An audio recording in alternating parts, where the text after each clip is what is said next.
오늘 우리에게 주어진 창세기 6장 1절에서 22절 말씀 속에서 우리는 창세기 3장을 먼저 떠올려 봅니다. 인간이 선악과를 따먹으며 하나님을 떠났습니다. 오늘 본문 6장은 그 죄가 어떻게 사회 전체로 확장되었는지를 보여주는 집단적 타락의 현장입니다.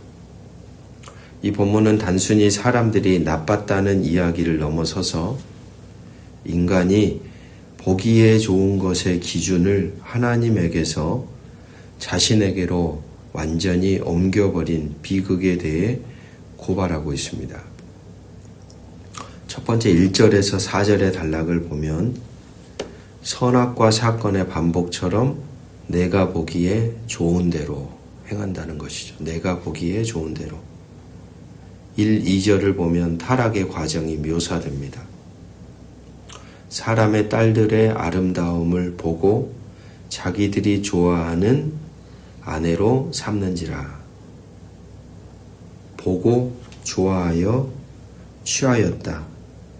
이 세 동사의 패턴이 낯설지 않습니다. 하와가 선악과를 따먹을 때의 모습과 비슷해 보이기 때문이죠. 여기서 하나님의 아들들이 누구인지에 대해서는 신학적으로 많은 논란이 있습니다만 오늘 본문의 문맥상 중요한 것은 그들이 하나님의 자녀로서의 정체성을 가졌음에도 불구하고 육신의 기준을 따라 선택했다는 점을 보여줍니다.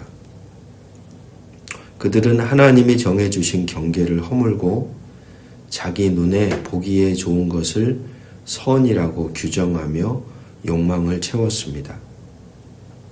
그 결과 4절에 나오는 네피림, 용사들이죠. 유명한 자들이 탄생하기 시작합니다. 세상은 그들의 힘과 명성을 부러워했지만 하나님은 그들을 영적인 존재, 하나님의 백성이 아니라 그저 육신이 되었다고 평가하십니다. 그렇습니다. 죄의 본질은 살인이나 도둑질 그 이전에 좋음의 기준을 내가 쥐는 것에 있습니다. 하나님 말씀보다 내 눈에 보기에 좋은 직장, 내 눈에 보기에 좋은 배우자, 내 눈에 보기에 좋은 성공을 선이라고 부르며 취하는 것이 바로 현대판 선악과이며 네피림의 길입니다. 오늘 하루 우리는 점검해 보아야 합니다. 우리는 우리의 삶의 자리에서 하나님의 뜻을 묻고 있습니까? 아니면 이미 내 안에 정하여진 기준을 따라 그것을 정해놓고 하나님께 구하고 있지는 않는가 생각하게 됩니다. 두 번째 단락 5절에서 7절을 보시면 심판 이전에 하나님의 한탄, 즉 아픔이 있었다라는 사실입니다. 인간의 죄가 가득 찾아 하나님이 반응하십니다. 6절에 보시면 땅 위에 사람 지으셨음을 한탄하사 마음에 근심하시고, 근심하다라고 쓰여진 이 단어 히브리어의 의미는 창세기 3장에서 하와에게 해산의 고통을 더한다고 할 때 쓰인 단어와 그 어근이 같습니다.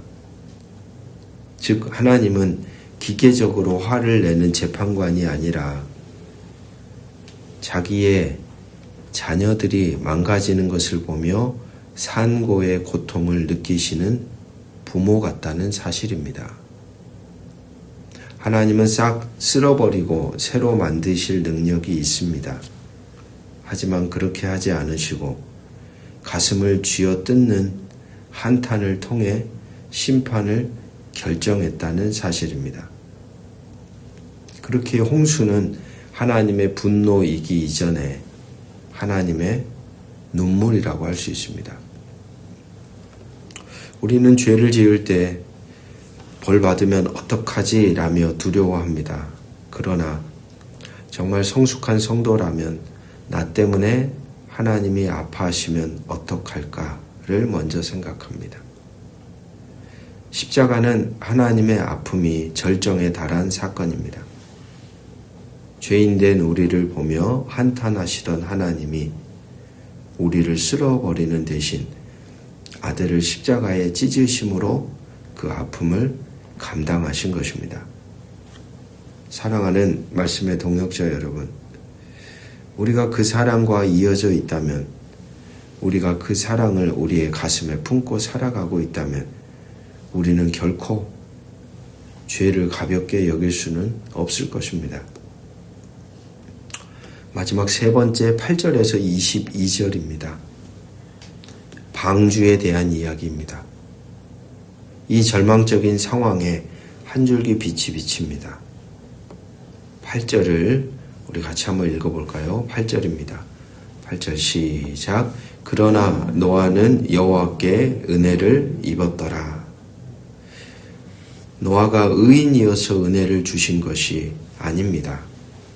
은혜를 입었기에 9절에 하나님과 동행하는 의인이 될 수 있었습니다. 하나님은 그에게 방주를 지으라고 하십니다. 여기서 방주라는 이 단어는 성경 가운데 딱 두 군데 쓰입니다. 오늘 본문에 나오는 노아의 방주, 그리고 훗날 아기 모세를 태운 갈대상자, 히브리어로 테바라는 단어입니다. 이 테바의 특징이 있습니다. 어떤 특징이 있을까요? 방향키도 없고 닷도 없고 엔진도 없다는 특징입니다.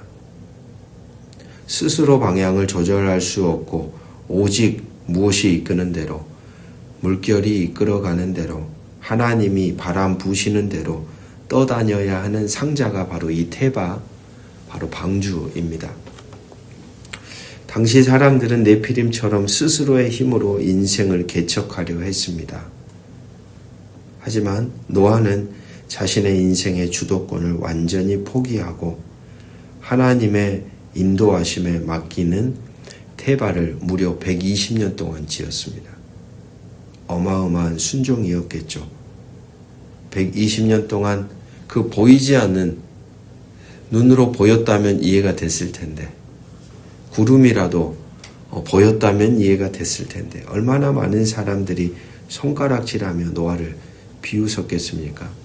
근데 그 120년의 시간을 그는 묵묵히 하나님의 인도하심 앞에 자신의 주도권을 맡기고 방주를 지었다는 사실입니다.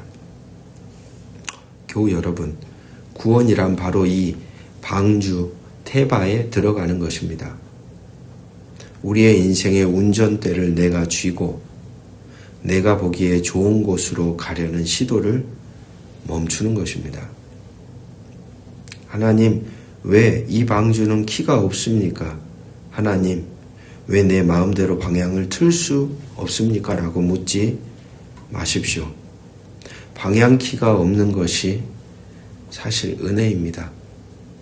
내가 운전하면 침몰하지만 하나님이 운행하시면 가장 안전한 구원의 항구에 도착하기 때문이죠. 여러분, 오늘 우리가 세상의 화려한 네피림이 되지 못해도 낙심하지 마십시오. 우리는 세상의 물결 속에 빠지지 않고 하나님의 손에 들려진 테바 안에 있는 존귀한 자들임을 기억합시다. 기도하겠습니다.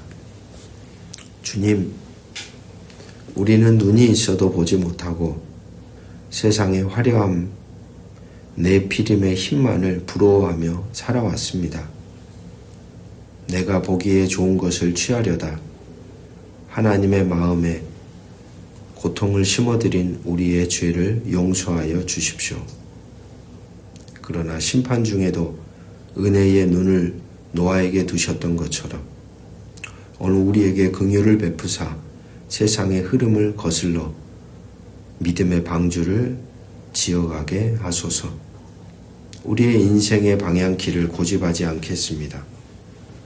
모세의 갈대 상자처럼 노아의 방주처럼 오직 주님이 이끄시는 물결 위에 우리의 삶을 온전히 맡겨 띄워 보내겠습니다. 오늘도 우리의 영원한 방주 되시는 예수 그리스도의 이름으로 간절히 기도합니다. 아멘.